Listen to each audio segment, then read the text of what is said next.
성경책. 그러시다. 지난주에는 뭐라고? 어디서? 집에서? 아니, 바이블 시간. 히브리서. 그렇지, 알지? 히브리서. 우리 히브리서 봤지요? 히브리서를 봤고, 그 다음에 요한 1, 2, 3서는 봐야 되는데, 저희 그것까지 다룰 시간이 없어갖고, 요한 1, 2, 3서는 넘어가고, 이번 주에 요한계시록을 보면서 바이블 오늘 마무리하도록 하겠습니다.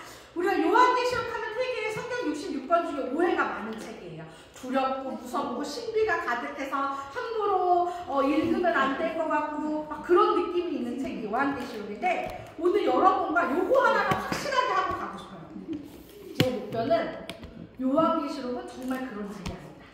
요한계시록은 우리가 두려워서 차마 장수를 펴지 못한 그런 책이 아니라 정말 하나님께서 우리에게, 믿는 자들에게 어떤 세상을 보여주실 것인지를 가득가득 그 사랑이 담겨있는 책이 요한계시록이다. 요걸 여러분들하고 오늘 꼭 마음에 딱 새기고 가는 시간이었으면 좋겠다라는 생각을 하고 시작을 하도록 하겠습니다.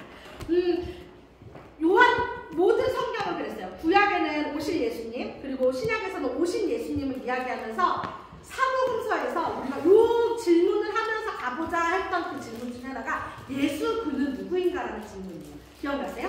예수 그는 누구인가? 요한계시록에서도 그 질문을 갖고 와야 돼요. 예수 그는 누구인가? 요한계시록을 막 생각해보면 용도 나오고요, 음료도 나오고요, 666도 나오고 14마사천도 나와요, 24장로도 나와요. 그런 것들을 우리가 머리에 기억해야 될 것이 아니라 요한계시록에 들어가면서도 우리가 기억해야 될 것은 예수님, 그는 누구신가? 그분은 누구신가라는 질문을 가지고 요한계시록을 보면 돼요. 그렇기 때문에 여러분들이 굳이 666을 몰라도 되고요, 음료를 몰라도 되고 바다생물을 몰라도 돼요. 다만 뭘 기억하면 된다고? 예수님을 기억하면 된다. 그래서 사람들은 이런 얘기를 하게 돼요. 요한계시록을 제5복음서다라는 이야기를 하게 돼요. 제5복음서. 그럼 4복음서는 뭐죠? 마테마가 나와요. 마테마가 누가 요한은 무슨 얘기를 하고 있습니까? 예수님의 공생애. 예수님의 공생애 및 사생애도 좀 다루고 있어요. 그쵸? 맞아요. 방금 신일 때 말씀하신 대로 사복음서에서는 인간으로 오신 예수님, 그리고 어린 양, 곧 우리를 대신해서 우리를 구원하시기 위해서 네, 맞아요. 희생제물로 오신 예수님을 이야기하고 있어요. 그쵸? 그런데 요한계시록은 다르다는 거예요. 요한계시록은 더 이상 인간으로 오신 예수님, 구원하시기 위해서 희생제물로 오신 예수님을 말하는 게 아니라 요한계시록에서 완전한 예수님의 본 모습, 그리고 구원자가 아니라 이제 심판자로 오시는 요 차이가 있는 거예요. 예전에는 인간으로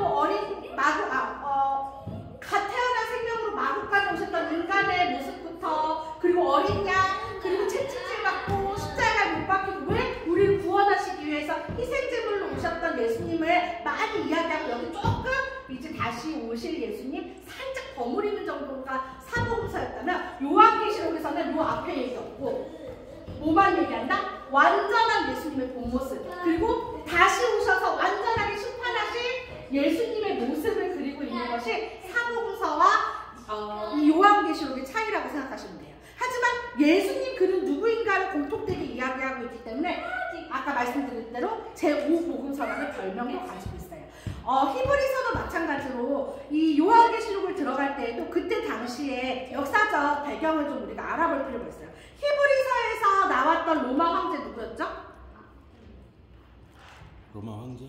히브리서를 이야기할 때, 그 당시 배경을 이야기할 때 어떤 사건과 어떤 황제에 대해서 이야기했어요.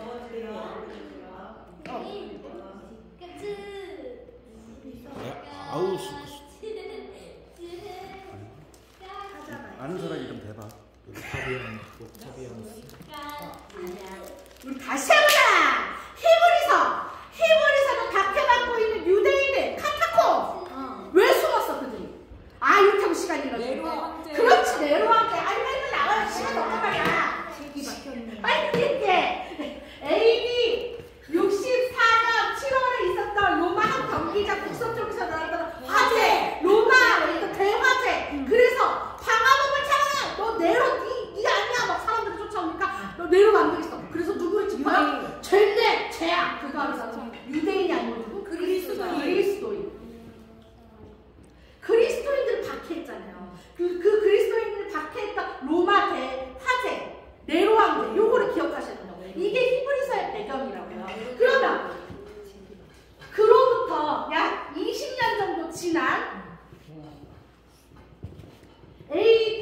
AD 92년. AD 81년. 81년에 네로의 다음 왕이 올라와요. 바로 누구냐면 그 여러분 책에도 있는 도미티안 황제. 도미티안이라고도 하고 도미티안 루스라고도 하는 그 독일 인물 도미티안이 황제가 됐어요. 이 사람이 딱 황제가 됐는데 로마 경제가 좋지가 않아요. 뭐 좀 올려야 돼. 그래야지 왕권이 강화가 되니까. 그래서 이 사람은 강압적으로 원로원들의 재산도 뺐고요. 어떻게든 로마를 다시 살려보려고 으쌰해요. 그래서 강압적으로 사람들의 재산도 몰수하는데 한 가지 방법을 써요. 뭐냐면 그리스와 로마의 신들을 위한 신전을 짓자. 어디에? 로마에. 우리 예루살렘까지 아직 안 갔어요. 로마에 도미티안 황제가 요런 때를 내는 거예요. 우리가 지금 이렇게 로마가 어려운 이유는 그리스와 로마 신들이 로마를 떠나서야. 뭐라고요? 로마를 떠나서 그렇대. 지금 자기네가 어려운 게. 그런 이상한 이야기를 하면서 그러니까 우리가 이들을 위해서 기쁘게 할 신전을 짓자라고 얘기를 딱 하니까 왕권 초기잖아요. 어떤 세력이 어떤 집단을 막 강하게 반발을 해요. 그럴 수 없습니다. 그들이 바로 누구였을까요? 그리스도인이었어요. 그리스도인들은 말도 안 되지. 여기에 우상 신전을 세운다고 말도 안 되지. 막 강력하게 반발해요. 그래서 이 일이 무산됐어요. 아직 왕권 초기라서. 그런데 다음에 그러고서는 AD 90년에서 92년 사이 시작한 시기는 정확히 알 수 없지만 또 시간이 10년 정도 흐른 뒤에 이제는 도미티안이 이제 예전에 초기 왕권을 잡은 어버버한 모습이 아니에요. 이제는 경제력도 많이 올렸고요. 왕권도 강화했어요. 근데 힘 좀 쓸 수 있어요. 그러니까 그건 다시 한번 얘기해요. 뭐 하자고? 그리스, 로마, 신전을 짓자. 다시 우리 신전을 지어야 됩니다. 왜? 우리 로마가 더 잘 되려면 이렇게 신들이 다시 돌아와서 우리나라를 축복해줘야 됩니다. 막 그렇게 얘기해요. 그러면서 한 가지 더 붙여요.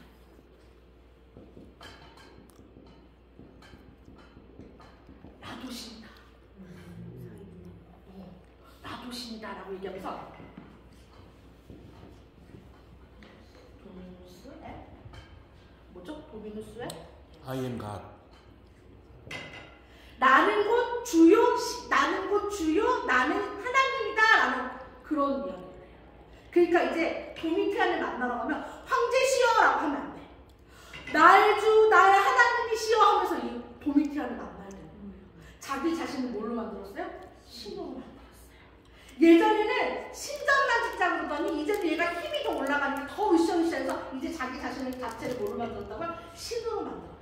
이제 자기를 보러 오려고 그러면 황제라고 부르면 안 되고 신이시여 하면서 나의 하나님이시여 나의 주시여 하면서 와야지 만나주는 거예요. 말도 안 되는 일이 없어요. 이때도 그리스도인들이 일어났을까요? 안 일어났을까요? 일어났겠죠. 당연히 일어났겠죠. 그런데 그때를 바로 도미티안이 노렸어요. 우리가 그동안 이렇게 힘들게 산 이유가 뭔지 알아? 그리스와 로마의 신들이 모두 떠났기 때문에. 왜 그들이 떠났어? 저 그리스도인들 때문에. 그래서 공격의 화살을 그리스도인들에게 돌려요. 그때 당시에 전체적으로 분위기는 로마의 분위기는 여러분들이 했던 것처럼 그런 분위기였을까요? 아니요. 좋아했어요. 왜? 신이 다스리는 나라가 우리나라니까. 우리 황제가 이제 신이 됐어. 신이 다스리는 나라가 로마야. 그러니까 좋다고. 그러면 우리 그리스 로마 신전뿐만 아니라 도미티안을 위한 신전도 짓겠습니다 하고 막 손들고 일어났던 도시가 여러분들이 성경에서 읽으셨던 7교회 중에 2도시 찍어보세요. 에베소. 땡. 서버나와 어가몬. 이 두 도시가 손들. 저희 도시에 도미티안을 위한 신전을 짓겠습니다. 이렇게 충성대를 막 외칠 정도로. 그런 분위기 속에서 그리스도인들이 그건 절대 안 됩니다. 우리 절대 당신의 하나님이라고 부를 수 없습니다. 그랬더니 그때부터 도미티안 학회가 벌어져요. 언제까지? 도미티안이 죽는 96년까지. 약 5년에서 6년 정도. 그런데 여러분 아시죠? 네로 이미 그리스도인들이 카타콤으로 숨고 박해당하는 모든 일들이 일어났어요. 한번 경험을 했어요. 네로가 죽으면서 끝났죠. 그런데 문제는 뭐예요? 그때 한번 경험이 있으니까 이번에는 얘네들이 더 독하고 악랄하게 그리스도인들을 괴롭히는 거예요. 말도 못하게. 예전과는 비교할 수 없을 정도로 엄청난 박해가 그리스도인들에게 부어집니다. 이것이 바로 요한계시록을 들어가기 전에 여러분들이 머리에 담고 있어야 되는 역사적 배경이에요. 이 상황 속에서 지금 사도 요한이 반모섬에 유배되어 있어요. 놀러 갔을까요? 유배. 휴양차 갔어요? 유배 갔어요. 착한 사람 유배 보내나요? 말 잘 듣는 사람 유배 보내요? 나쁜 놈. 나쁜 놈이 유배 갑니까? 억울한 놈? 찍힌 놈이 유배 가는 거죠. 왜 찍혔어? 왜 찍혔어? 다른 소리에도 막 보내 유배. 찍힌 거예요. 왜 찍혔어요? 요한계시록 1장에 나오죠. 요한계시록으로 이제 들어가 보겠습니다. 책을 펴시고 요한계시록 책 225페이지입니다. 1장 9절이에요. 1장 9절. 우리 1장 9절로 먼저 이렇게 가볼게요. 시작! 나 요한은 너희 형제요 예수의 환난과 나라와 참음에 동참하는 자라. 하나님의 말씀과 예수를 증언하였으므로 말미암아. 왜 여기 가 있는지 나와 있죠. 어떻게 했대요? 하나님의 말씀과 예수를 증언해서 유배와 있대요. 그때 분위기가 그랬어요. 그쵸? 박해당하고요. 유배 보내고요. 막 경기장에 보여서 많은 사람들의 놀림감이 되게 하고, 놀림감 수준이 아니에요 여러분. 수치 이후에 막 사자 풀고 그랬던 그 상황 속에서 있었던 요한계시록이라는 것을 머리에 기억합시다. 1장 1절로 올라가 보겠습니다. 시작!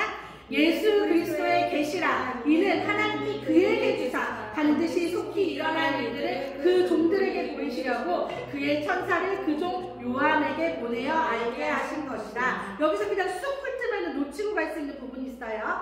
하나님이 그에게라고 말씀하셨는데 그는 예수 그리스도입니까? 요한입니까? 예수님. 예수님이죠. 예수님. 하나님께서 예수님에게 주셔서 반드시 속히 일어날 일들. 이제 우리가 1장부터 쭉 22장까지 나올 일들은 어떤 일들이래요? 반드시 일어날 거고 속히 일어날 일들이에요. 그것을 우리 종들에게 알게 하시려고 누구에게 이야기하셨대요? 반모섬에 있는 요한에게 알게 하신 내용입니다. 라는 1장의 서론이 있어요. 여러분 여기 한번 볼게요. 요한계시록에 대한 큰 그림을 머리에 담아두고 있으면 정말 읽기가 쉬워요. 어렵고 무섭고 신비해서 장수를 펼칠 수 없는 책이 아니란 말이에요. 봅시다. 1장에 서론이 나오고요. 2장부터 3장은 7교회. 7교회에 대한 얘기가 나와요. 에베소부터 쭉 나오는. 그리고 4장부터 5장까지는 하늘의 예배에 대해서, 하늘에서는 어떤 일들이 벌어지고 있었나 하는 것을 그리고 있는 것이 4장부터 5장이에요. 그럼 6장부터 16장, 여기가 조금 복잡하고 읽기가 어려웠다고 생각하는데, 일곱 나팔, 그리고 7 표적, 7 대적. 요 읽기 어려웠다라고 했던 내용들이 어디에 다 들어있다? 6장에서 16장까지가 다 들어가 있다. 그리고 17장부터 18장은 바벨론의 멸망. 네? 요한계시록인데 로마인데 바벨론, 그것도 좀 더 설명해 드릴게요. 바벨론의 멸망. 그리고 19장에서 20장은 예수 그리스도의 승리. 그리고 마지막 21에서 22장은 새하늘 새 땅. 빨리 외우세요. 신천지. 빨리 외우세요. 지울 거예요. 잠깐만요. 적어놓든지. 왜냐면 요거가 머리에 정리가 되시면 요한계시록 전혀 어렵지 않아요. 전혀 어렵지 않아요. 그래서 빨리 눈으로 외워. 집에 가서 외우지 마시고. 인, 나팔, 표적. 그다음 뭐야? 애정? 대적. 밥그릇. 밥그릇. 뭔 말씀인지 몰랐어요. 됐죠? 21에서 22 새 하늘 태양은 셋다. 여러분. 그래서 지금 우리 1장 하면서 어디 끝난 거예요, 그러면? 서로 끝난 거예요. 2장에서 3장 어디예요? 7교회. 그 7교회가 지금 도미티안 박해를 받고 있을 당시의 7교회의 상황을 얘기하는 거예요. 요거를 머리에 염두하면서 읽으시면 그랬어. 에베소 교회가 그랬어. 성원아 그랬어. 버가모. 우리 이게 7교회를 잘 지금 보지 않을 거예요. 짧게 넘어갈 건데 버가모만 봅시다. 2장 13절에 내가 어디에 사는지를 내가 아노니 거기는 사탄의 권자가 있는 데라. 이게 어떤 것과 제가 아까 해드렸던 설명이랑 연결하면 어떻게 돼요? 아까 버가모 막 손들었다고 했잖아. 도미티안 심지어 우리가 서울래요. 그런 동네에 버가모 교회가 있다. 그것입니다. 그리고 버가모 교회 넘어갑시다. 2장 3장 요거는 하나하나 보면 너무 시간이 많으니까 2장 3장은 여러분 그래서 도미티안 박해 당시에 교회들이 당하고 있는 어려움, 그들이 잘하고 있는 것도 있지만 책망받을 것도 있는 거예요. 그 시대를 살아가면서. 그래서 그것들을 너희들 회개하고 다시 믿음을 굳게 지켜라 라고 말씀하시는 게 7교회에 대한 메시지였고, 그럼 4장에서 5장은 어떤 얘기라고 했죠? 그렇지, 하늘의 얘기. 도미티안 박해 당시에 땅에서 7교회가 이런 일을 당하고 있었다면 그 당시에 하늘에서는 어떤 일이 벌어지고 있는지를 보여주는 게 4장, 5장의 얘기예요. 4장, 5장을 조금 볼게요. 4장으로 가봅시다. 7교회에 대한 이야기를 쭉 한 다음에 사도 요한이 얘기하는 거예요. 4장 1절. 이 일 후에 내가 보니 하늘의 문이 열렸어. 이제 하늘에 보러 가는 거예요, 사도 요한이. 내가 들은 바 처음에 내게 말하던 나팔 소리 같은 음성이 이르되 이리로 올라오라. 하늘로 올라오래요. 사도 요한이 하늘로 올라갔어요. 그랬더니 이후에 마땅히, 이 사실 마땅히는 반드시라고 번역되는 게 맞아요. 아까 1장에서 처음에 얘기한 것처럼 반드시 속히 일어날 일 말씀하셨죠? 여기서도 반드시 일어날 일들을 내가 내게 보이리라 하시더라. 1절입니다. 1절 읽었어요. 그러면서 2절로 넘어가야 돼요. 내가 그 성령에 감동되었더니 보라! 하늘의 보좌를 베풀어 그 보좌 위에 앉으신 이가 있는데 이분은 누구세요? 예수님. 네? 다시 한번 봅시다. 왜냐면 예수님 요거 이렇게 되면 성경을 읽었는지 안 읽었는지. 왜냐면 보좌 다음에 어린 양 얘기가 나오니까 보좌에 앉으신 분은 누구다? 하나님. 다 걸렸다. 아니야. 근데 우리가 사장의 등장인물들을 잘 정리하고 넘어가면 22장까지 전혀 헷갈릴 게 없어요. 생물이니까 쟤도 생물, 얘도 생물하니까 다 똑같은 생물인 것 같은데 우리가 4장에 나오는 등장인물들만 잘 정리하고 가자고요. 그럼 먼저 보좌에 앉으신 이 누구? 하나님. 이제 보좌 또는 보좌에 앉으신 하나님이시구나. 2번. 그러니까 사도 요한이 오른들에 올라가서 딱 처음 본 모습. 7교회가 당시에 박해받고 있는 그 모든 상황을 온몸으로 겪으면서 유배까지 당했던 사도 요한에게 하늘에서 가장 먼저 보여주신 모습이 바로 뭐라고요? 보좌에 앉으신 하나님이라고. 사도 요한한테 이걸 보여주고 싶으신 거예요. 내가 왕이다. 보좌에 앉으셔서 너희를 지켜보고 있는 나를 보여주고 싶으셨던 그 하나님이신 거예요. 첫 번째 문 열리자마자 금문 막 그런 거 안 보여주시고 딱 하나님 먼저 보여주세요. 그렇게 시작을 했어요. 보좌에 앉으신 이가 쭉 얘기하면 4절로 넘어갈게요. 보좌에 앉으신 하나님, 그 다음에 그 보좌를 둘려 4절로 갔어요. 24 보좌들이 있대요. 또 24 보좌에는 누가 앉아있대요? 24 장로들이 앉아있대요. 이게 제가 혹시나 해가지고 찾아봤어요. 그때 진짜로 신천지에서는 이마에가 딱 앉아있고 이렇게 옆으로 24 장로들이 앉아있어요. 그럼 여러분 24장로는 그 24명을 얘기하는 게 아니에요. 봅시다.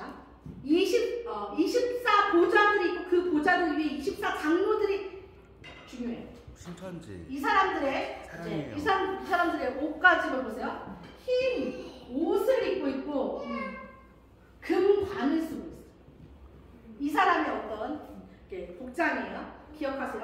바로 좀 할게요. 그리고 나서 6절 또 등장인물 하나 더 나와요. 보좌 앞에 수정과 같은 유리바다가 있고 보좌 가운데와 보좌 주위에 뭐가 있대요? 내 생물.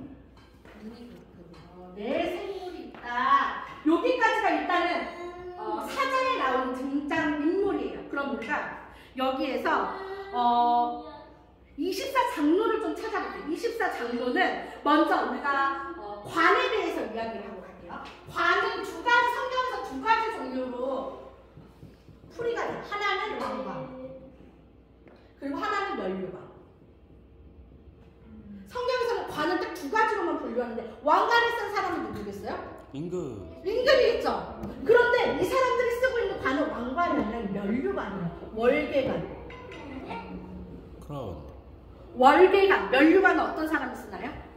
승리자. 그렇지, 그 중에 승리한 사람이 써요. 그렇지, 마라톤 끝나면 예전에 월계가 씌워줬잖아요. 승리한 사람. 어떻게? 이 땅에서의 박해 속에서 주님을 믿어서 핍박받고 박해받았던 그 싸움에서 승리한 사람들, 그 사람들에게 주어지는 그 관을 누가 쓰고 있대요? 24장로들이 쓰고 있대요. 그 관 플러스 그럼 옷은 어떤 것을 의미하는가? 7장으로 가봐요. 7장 13절에 이렇게 나와 있어요. 장로 중에 하나, 여러 가지 일들이 있었어. 그래서 7장으로 갔더니 장로 중 하나, 24장로 중에 하나예요. 응답하여 나에게 이르되 이 흰옷 입은 자들이 누구며 또 어디서 왔느냐. 어머, 여기에서 바로 흰옷 입은 자들, 24장로들의 프로필에 대해서 이야기해 주는 거예요. 완전 친절하게 다 성경에 써 있어. 그러니까 24라고 진짜 24명 안 쳐놓을 일이 아니라니까. 보세요. 그래서 내가 말하기를 14절에 내가 말하기를 내 주여 당신이 아시나이다 하니 저 잘 모르겠는데요. 그렇게 얘기하니까 그가 나에게 이르되, 여기서부터 읽읍시다. 시작. 이는 큰 환난에서 나오는 자들인데 어린 양의 피에 그 옷을 씻어 희게 하였느니라. 그냥 흰색 옷 입고 있는 그 흰옷을 말하는 게 아니라 이 흰옷은 뭘 의미하고 있다고요? 어린 양의 피로 옷을 깨끗하게 씻은 사람들, 그 흰옷을 말하는 거예요. 그러니까 다시 한번 돌아옵시다. 24장로, 흰색 옷 입는 거 좋아하는 그런 분들 백이민족? 아니라니까. 그래. 우리나라가 아니라 초선?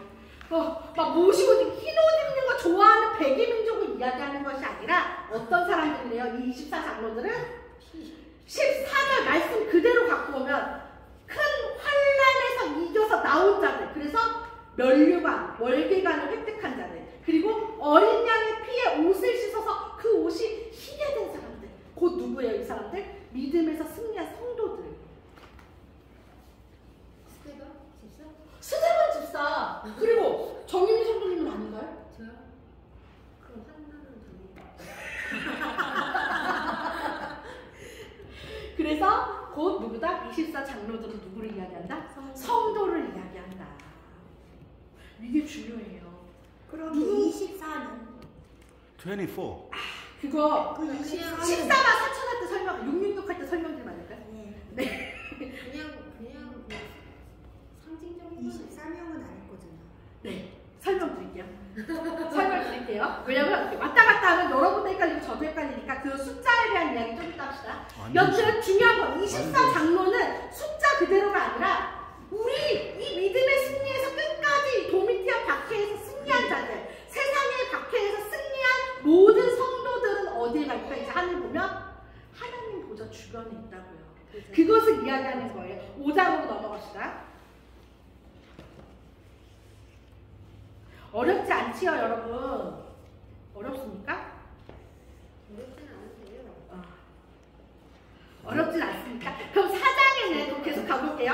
4장에는 이렇게 하나님과 하나님 보좌에 앉아있는 사람들에 대한 하늘의 모습을 설명했다면 5장에는 본격적으로 누구에 대해서 이야기합니까? 예수 그리스도의 모습을 설명합니다. 예수 그리스도의 모습을 봅시다. 어디에 나와있죠? 처음에 예수님이 등장하시는 장면이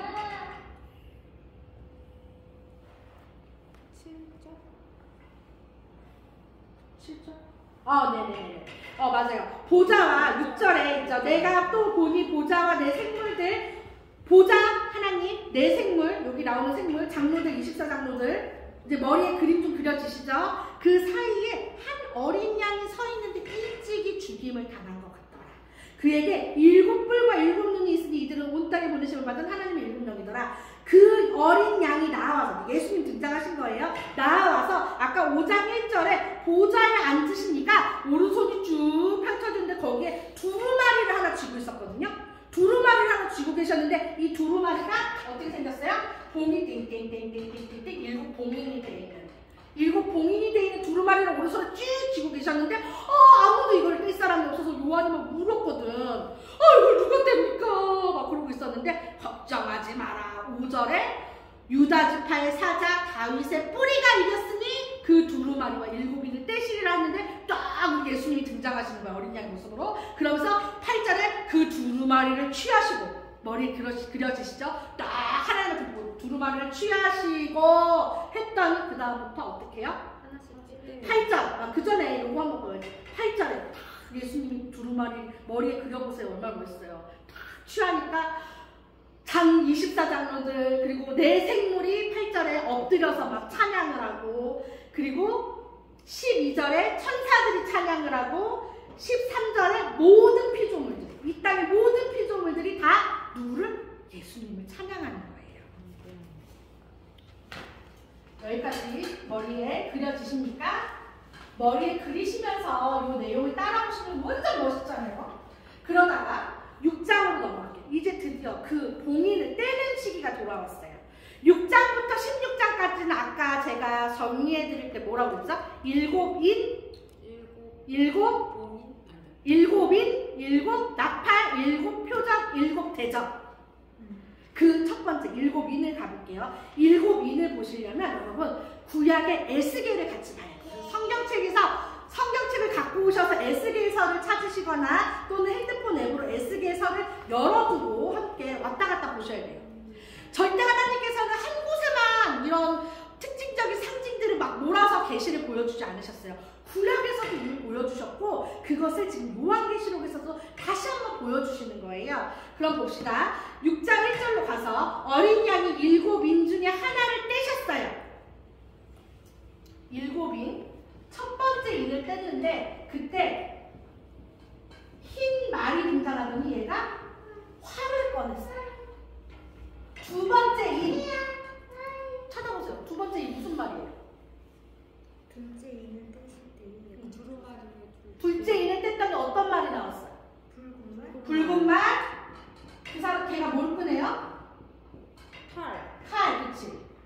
셋째 인을 뗐어요. 검은 말. 저울. 맞아요. 저울. 넷째 인을 뗐어요. 청황색 말. 그리고 어떤 일이 벌어져요? 맞아요. 사막. 7인을 1, 2, 3, 4를 정리하면 이렇게 되는 거예요.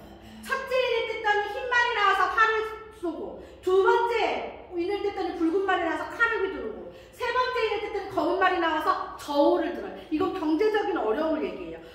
여기 보시면 6절에 저울을 가졌더라 하면서 내가 내 생물 사이로부터 나는 듯한 음성을 들으니 이르되 한 데나리온은 밀 한 대요 한 데나리온은 보리 석대로 돼 또 감람류와 포도주는 해치지 말라 하더라 라고 말하는 여기서 말하는 밀 한 대 보리 석대 이 금액은 현재 그 당시에 물가보다 8배나 비싼 금액이에요. 그렇게 풍리를 취해서 사람들을 괴롭히는 거예요. 그리고 네 번째 인을 뗐더니 청황색 말이 등장하면서 사망이 일어났다. 그런데 다섯 번째 인은 여기 밑에다가 쓰면 안 되고 옆으로 와야 돼요. 그래서 다섯 번째 인을 뗐더니 어떤 일이 벌어져요? 다섯 번째 인 뗐더니 하나님의 말씀과 먼저 죽었던 자들이 일어나는 보세요. 다섯 번째 인을 떼실 때 내가 보니 하나님의 말씀과 그들이 가진 증거로 말미암아 이거 아까 어떤 이거 어디에서 나왔던 얘기인데?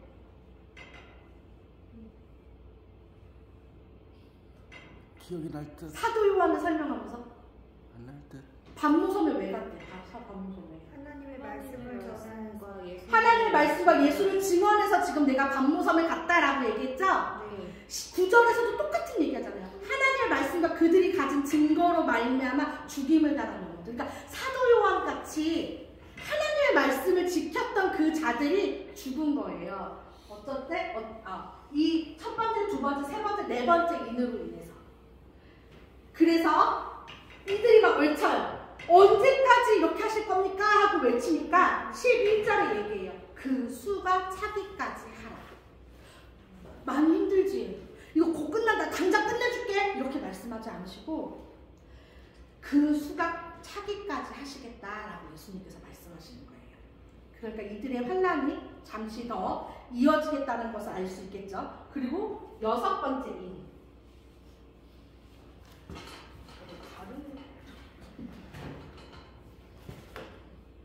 여섯 번째 인을 떼니까 어떻게 됐대요? 여섯 번째 인은 여러분 이번 때 외우세요. 재림을 뜻하는 거예요. 재림. 여섯 번째 인을 뗄 때는 그러니까 재림 당시에는 이런 일들이 있을 거다라고 보여주는 것이 12절부터 있는 여섯째 인이에요. 왜 이걸 재림으로 보냐면 12절에 나오는 해, 13절에 나오는 하늘, 별 이런 것들이 다 예수님이 재림할 당시를 상징하는 그런 상징물들이거든요. 그러니까 여섯 번째 인을 뗄 때는 이런 일들이 있다라고 이야기하는 것은 재림 때는 이런 일들이 있을 거다라고 여러분들이 이해하시면 돼요. 그리고 7장으로 넘어갈게요. 6장, 죄송해요. 6장 17절. 이렇게 여섯 가지 인까지 떼고 나서 이런 질문을 해요. 재림 당시에, 재림 때라고 하잖아요. 그럼 재림에 이런 엄청난 박해들이 일어나는데 17절에 얘기하는 거예요. 그들의 진노의 큰 날이 이르렀으니 누가 능히 서리요 하더라. 이렇게 재림이 예수님께서 다시 오실 때 이 엄청난 큰 일들이 막 별들이 떨어지고 땅이 말려버리고 두루마리처럼 이런 엄청난 일들이 있을 때 누가 능히 서겠느냐라고 6장 17절에 질문하면서 마치는데 그 답이 어디에 있냐면 7장부터 나오는 거예요. 14만 4천 명. 이스라엘의 랍비들이 정리한 책이 있어요. 그 정리한 책에는 숫자에 담긴 의미들을 이야기하고 있어요. 이건 우리나라 목사님들이나 신학자들이 하는 게 아니라 이스라엘 안에서 보는 이스라엘 랍비들이 정리한 숫자예요. 예를 들면 우리나라는 어떤 숫자 제일 좋아하죠? 7. 7 좋아하죠. 3 더하기 3. 그렇지. 3, 5, 7 막 이러잖아요. 돈도 3, 5, 7로 내라고. 완전수. 제일 싫어하는 숫자는 뭐죠, 우리나라는?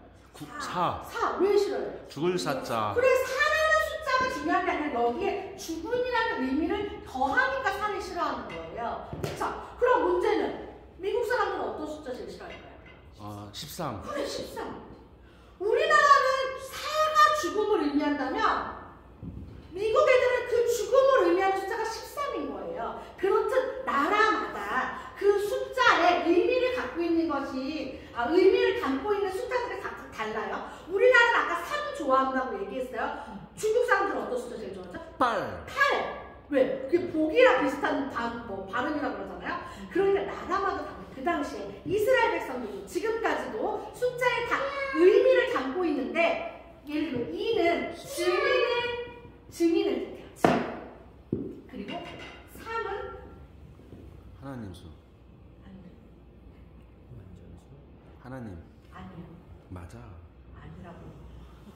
하늘인지 땅인지가 내가 지금 헷갈려. 하늘이에요. 하늘. 네. 땅이 4고. 하늘이 3이에요. 그럼 4가 뭐예요? 땅. 땅. 그러니까 하늘과 땅을 합친 7은 완전한 수예요. 완전한 수. 완전하다라는 걸 의미한다고요. 그러니까 3과 4를 합한 7을 사람들이 좋아해요. 그래서 여기서 이야기하는 성경에서는 7에 대한 의미가 완전하다라는 의미가 있어요. 그럼 여기에서 하나 빠진 마이너스 1 되는 숫자 6은 완전할까요? 불완전할까요? 악의 수예요. 완전 불완전. 불완전한 수예요. 그쵸? 7이 완전한데 여기에서 하나 빠진 6은 불완전을 의미한다고요. 그런데 666은 이 6이 6 세 개가 있다. 그러니까 우리가 어떤 666이 막 사람들 그러잖아요. 바코드니 베리칩이니 그런 다양한 의미를 담을 것이 없이 그냥 이스라엘 사람들 랍비들이 정리한 숫자에 담긴 의미로 이해하면 7 완전한 수에서 하나 빠진 불완전한, 그러니까 하나님께서 완벽하다라고 말씀하신 것에서 빠진 부족한, 그러니까 666 세 개가 있어요. 근데 내가 지금 666을 지금 하려고 했던 건 아니고 144,000인데 볼 숫자가 12예요. 14 아니에요? 12. 12는 하나님 나라, 하나님 백성을 의미해요. 근데 여기서 포인트는 뭐냐면 12는 하나님 나라, 하나님 백성인데 구약부터 신약까지 모든 것을 의미하는 것이 아니라 12는 2배로 나누는 거예요. 구약에서 구원받은 하나님 백성, 신약에서 구원받은 하나님 백성 각각 이야기예요. 그러면 여러분 문제 12가 그렇다고 하면 구약과 신약에서 구원받은 하나님 백성은 몇 명입니까? 22개. 다시 정리가 안 되신 거야. 12가 구약에서 구원받은 백성도 12라고 얘기하고 신약에서 구원받은 백성도 12라고 얘기한다고요. 그러면 구약과 신약에서 구원받은 백성은 모두 몇 명입니까? 하면 몇이라고 얘기하세요? 24. 24. 그치. 맞아요. 24. 그땐 더해요. 하지만 이 부분은 강조해서 구약과 신약에서, 그러니까 요거를 좀 더 힘을 주고 싶은 거예요. 구약과 신약에서 구원받은 백성들이 모두 몇 명입니까? 하면 12 더하기 12가 아니라 12 곱하기 12가 된다고요. 그럼 뭐예요 이게? 144가 되는 거예요.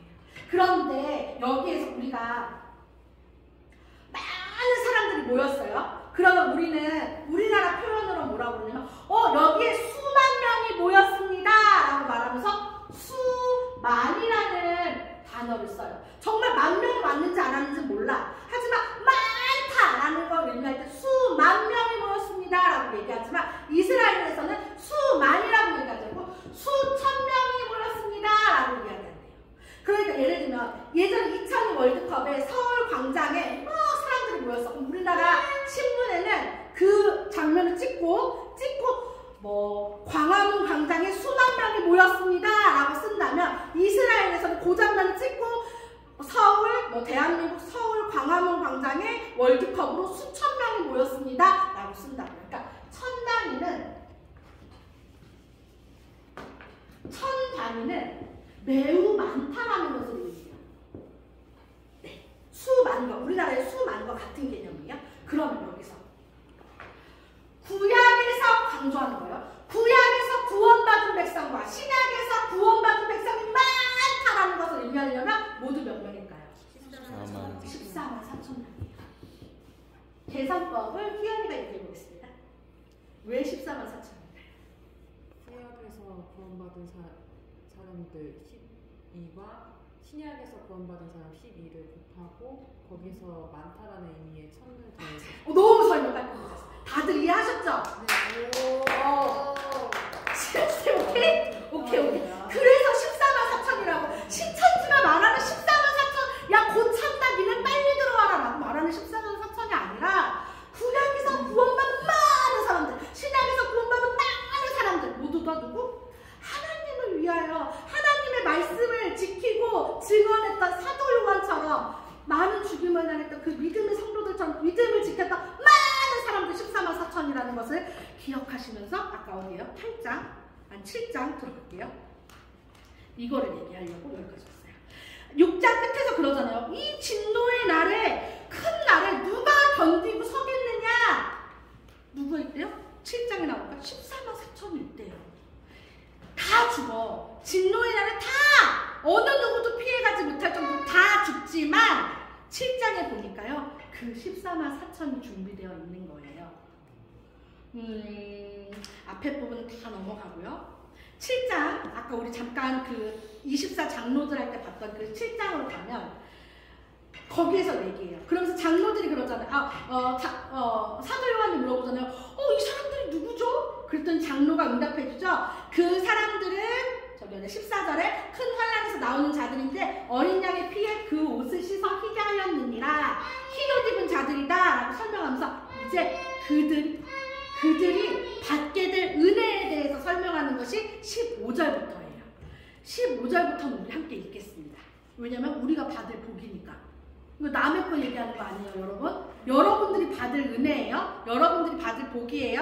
15절부터 읽겠습니다. 시작. 그러므로 그들이 하나님 보좌 앞에 있고, 우리 이제 하나님 보좌 앞에 있을 거예요. 또 그의 성전에서 밤낮 하나님을 섬김에 보좌에 앉으시니가 그들 위에 장막을 치시리니. 여러분 여기까지 잠깐만.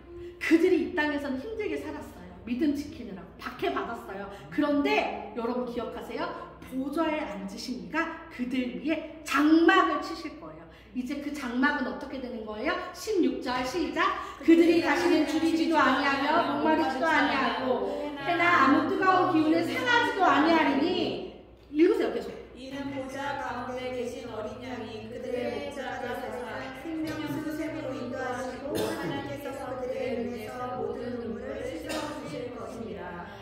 여러분들이 받으실, 우리가 이미 받고 있는 복이에요. 그쵸? 이 땅에서 박해받고 있고 힘들었지? 하지만 그들이 받을 거 바로 뭐예요? 하나님의 장막 안에 그들은 거할 거예요. 이렇게 하면서 7장도 마무리하겠습니다. 넘어갈게요. 계속 이어서 7째 인, 아까 6가지 인까지 쳤죠? 7번째 인을 치려고 그랬더니 7째 인을 뗄 때 누가 나와요? 7 나팔을 가진 7 천사가 나와요.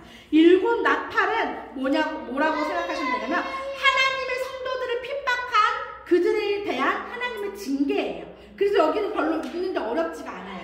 첫 번째 천사가 나팔 불 때 피 섞인 우박과 불이 떨어지고 쭉쭉쭉쭉쭉 여러분 읽으셨으니까 넘어갈게요. 그런데 여기서 포인트는 뭐냐면 이렇게 얘네들한테 막 징계를 쏟아 부었는데도 불구하고 이들은 회개하지 않아요.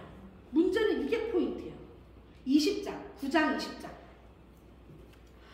아니 이렇게까지 맞았으면 한 번쯤은 나 잘못했어 했으면 좋겠는데 우리가 전적이 있잖아요. 그 이름 누구?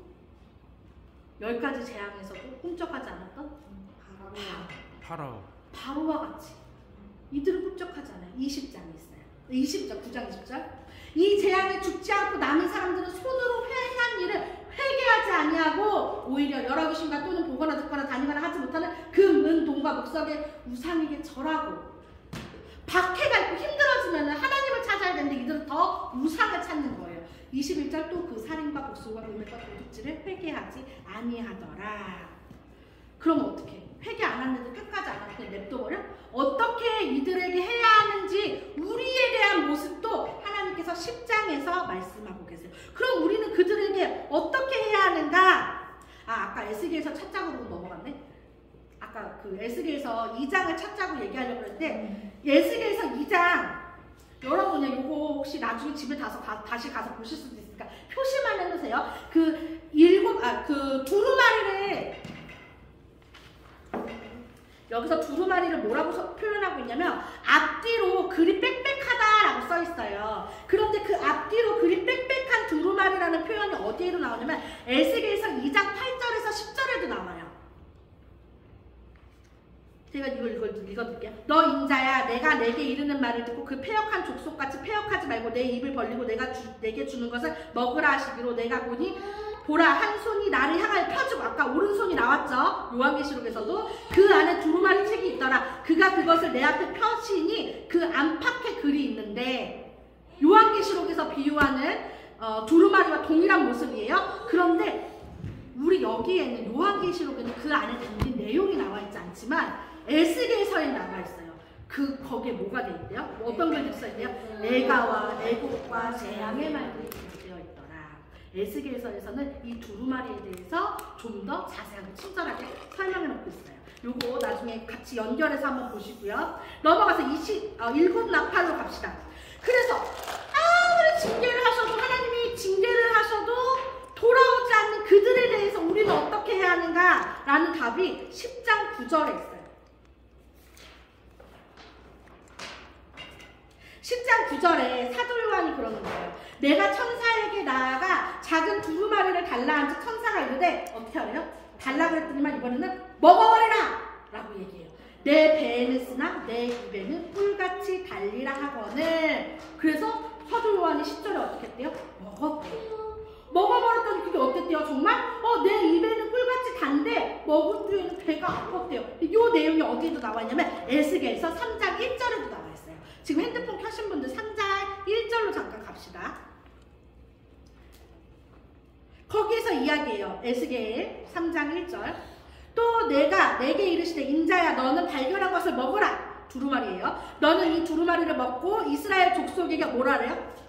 말하라 하시기로 내가 입을 벌리니 그가 그 두루마리를 내게 먹이시며 내게 이르시되 인자야 내가 내게 주는 이 두루마리를 내 배에 넣으며 내 창자에 채우라 하시기에 내가 먹으니 그것이 내 입에서 달기가 꿀 같더라. 지금 요한계시록에서 사도 요한이 먹은 것과 동일한 장면이에요.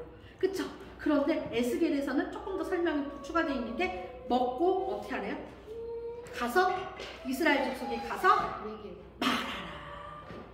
여러분께서 에스겔서 3장을 가서 다시 한 번 더 보시면 아시겠지만 여기서도 하나님께서 에스겔에게 말씀하세요. 걔네 안 들을 거야.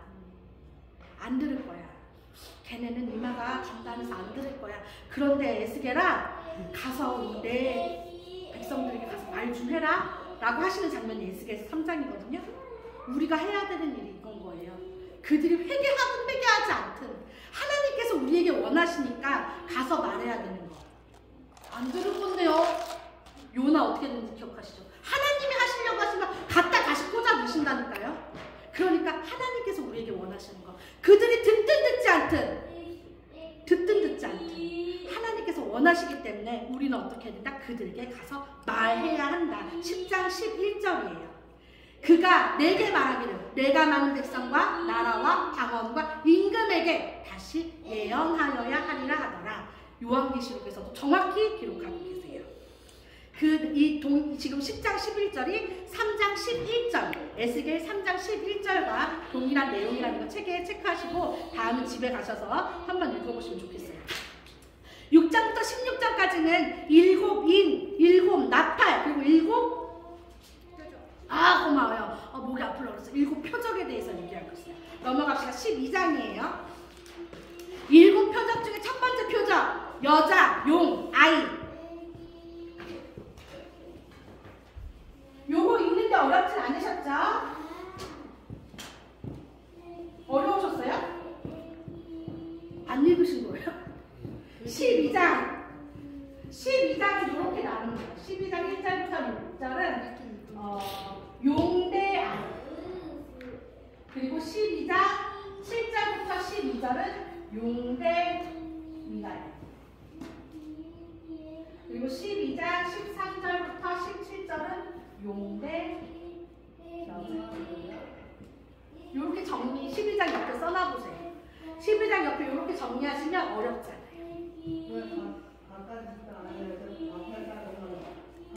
이 용이 누군지만 정확히 알면 되는 거예요. 이 용은 우리가 잘 알고 있는 것처럼 누구를 얘기하죠? 9절에 12장 9절에 큰 용이 내쫓기니 옛뱀 곧 마귀라고도 하고 사탄이라고도 하며 이 용이 누구래요? 12장 1절부터 6절은 사탄과 아이, 그럼 이 아이는 곧 예수 그리스도시겠죠? 12장 7절부터 12절은 사탄과 미가엘, 12장 13절부터 17절은 사탄과 여자. 이 여자는 곧 설명을 빨리 넘어갈게요. 여자는 곧 교회를 말해요. 왜냐? 사탄이 예수 그리스도 왜냐면 이 장면을 보면 알아. 우리 12장이 전혀 어렵지가 않은 게 읽으면 딱 우리가 이제 예수님 얘기인 걸 알 수가 있거든요. 2절에 이 여자가 아이를 베어 해산하게 되면 아파서 애를 쓰며 부르짖더라. 하늘에 또 다른 이적이 보이니 보라 한 큰 붉은 용 사탄이죠. 머리가 7이요 뿔이 10이라. 여기 혹시 줄을 그실 수 있어요? 머리가 7 뿔이 10이라? 요 머리가 7 뿔이 10 이거 계속 나오거든요. 요한계시록에서 하나님의 백성들을 박해하는 자들에 대한 상징인 거예요. 요거 다니엘서하고 연결해서 읽을 수 있는데 여튼 이가 이런 붉은 용이 나타나가지고 4절에 용이 해산하는 여자 앞에 그가 해산하는 그 아이가 삼키려고 이렇게 지키고 있는데 삼켰어요? 못 삼켰어요? 못 삼켰어요. 우리 예수님이 사탄한테 당하려고 당해요. 그래서 예수님도 건드렸고 하늘에 있던 권세를 건드려봤지만 사탄이 도저히 이길 수가 없자 그가 마지막으로 누구랑 싸워요? 여자로 대신되는 교회와 싸운다는 거예요. 12장. 왜? 사탄은 아무리 까불어도 예수님 하늘의 권세에 대들 수가 없으니까 누구를 건드는 거예요? 예수님이 사랑하는 자들, 교회, 성도에게 그 화살을 돌리는 거예요. 넘어가겠습니다. 그리고 두 번째 표적, 바다에 나온 짐승 13장, 바다에 나오는 짐승과 세 번째 표적 11절에는 또 다른 짐승 이게 있어요. 바다에 나오는 짐승과 11절에 나오는 또 다른 짐승은 동일한 짐승이 아니에요. 각각 다른 짐승이에요. 이거는 읽어보시면 당연히 이해하실 수 있어요. 첫 번째 나오는 바다에 나오는 짐승은 여기도 개에 대한 설명을 어떻게 하고 있어요? 1절 뒤에 머리가 7, 뿔이 10. 보셨어요? 찾으셨어요? 바다에 사는 짐승이 나오는데 뿔이 10이고 머리가 7이라 라고 되어 있죠. 그러니까 하나님의 백성을 핍박하는 전형적인 존재를 이렇게 그리고 있는 거예요. 얘네들은 자기가 용인 줄 알아요. 자기가 용인 줄 아는 애들인 거예요. 바다에서 나온 한 짐승은. 그래서 자기가 경배받기를 원해요. 그런데 11절은 교묘하게 달라요. 얘네들은 보세요. 11절입니다. 내가 봄에 또 다른 짐승이 땅에서 올라오니 어린 양같이. 좋은 거예요? 나쁜 거예요? 어때요 느낌이? 좋은 거 같아요. 좋은 거 같은데 뒤에 보세요. 용처럼 말을 하더라. 우리가 아까 용은 뭐 어떻게 보기로 했죠? 석탄으로 보기로 했죠. 어린 양같이 오지만 용인 거예요. 그러니까 얘네들은, 그리고 뒤에를 더 보면 돼요. 얘네들이 하는 짓이 어떤 거예요? 14절 짐승 앞에서 받은 바 이적을 행함으로 땅에 거하는 자들을 미혹하며 땅에 거하는 자들에게 이르기를 칼에 상하였다가 살아난 짐승을 위하여 우상을 만들라. 그러니까 미혹하는 영이 있는 거예요. 앞에 있던 바다에서 나온 짐승은 자기가 높임받기를 원했다면 두 번째 다시 나오는 짐승은 어떻게 해요? 사람들을 미혹하는 거예요. 어떤 모습으로 나오면서? 어린 양같이 나오면서. 여러분 말세에 이렇게 미혹하는 영이 있는 거예요. 어떻게? 어린 양처럼 여러분이 접근해요. 용같이 말해서 사람들은 미혹의 영들이 있다라고 얘기하면서 문제는 얘네가 표를 주는데 그 표가 바로 뭐예요? 666 13장 18절까지 왔어요. 아까 이 666은 왜 666인지 설명했으니까 설명하지 않을게요. 666인데 문제는 이 666에 대한 위에 설명이 위에 있어요. 16절 그가 모든 자 곧 작은 자나 큰 자나 부자나 가난한 자나 자유인이나 종들에게 그 오른손에나 이마에 표를 받게 하고 누구든지 이 표를 가진 자 외에는 매매를 못하게 하니 이 표는 짐승의 이름이나 그 이름의 수라 지혜가 여기 있으니 총명하지 않은 그 짐승이 세를 써보라 그것은 살아계신 그의 수는 666이라 666 근데 표를 받는다는 건 그 당시 그들의 문화예요. 양들이 많은데 너무 많은 거 울타리를 놓고 할 수 없으니까 막 같이 공동으로 끌고 다니면서 하니까 이게 누구 양인지를 알 수가 있어요. 지금 걔네들 일을 치는 게 걔네들의 습관이라는 것만 습관이에요. 그러니까 오른손이나 어디 이마에 666이라는 표. 그래서 이것은 뭐예요? 666이 중요한 게 아니라 이들이 누구 밑에 있는지 누구를 주인으로 섬기는지가 중요한 거겠죠. 이들은 이 짐승들을 세상을 미혹하게 하는 짐승들을 섬기는 자들이 666의 표를 받게 되는 거다라고 이야기할게요. 14만 4천 명이 또 나옵니다. 14장이에요. 14만 4천 명 얘기했고요. 그리고 뒤에 있는 표적들을 그냥 빨리 넘어갈게요. 새 천사, 그리고 예리한 낫이 나와서 수확하는 것, 그리고 재난을 가지고 오는 마지막 천사까지 7표적을 쭉 보고 7 대접이 드디어 나옵니다. 6장에서 16장까지 나오는 많은 것들 중에 마지막 7 대접. 이 7 대접은 쉬워요. 16장 1절 마지막에 이 7 대접은 곧 뭐냐면 하나님의 진노의 7 대접이라고 설명하셨어요. 7 대접을 하나 부을 때마다 하나님의 진노가 이 땅에 쏟아지는 거예요. 17장부터 18장은 뭐라고 얘기했죠?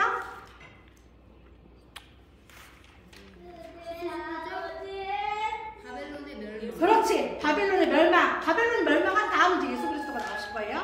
바벨론이 멸망하는 것이 나와요. 근데 여기서 엄청 요한계시록에서 유명한 사람이 한 명 나오니 바로 그 사람이 누구예요? 큰 음녀. 음녀가 여기서 17장에서 등장하죠. 근데 음녀가 중요한 게 아니에요.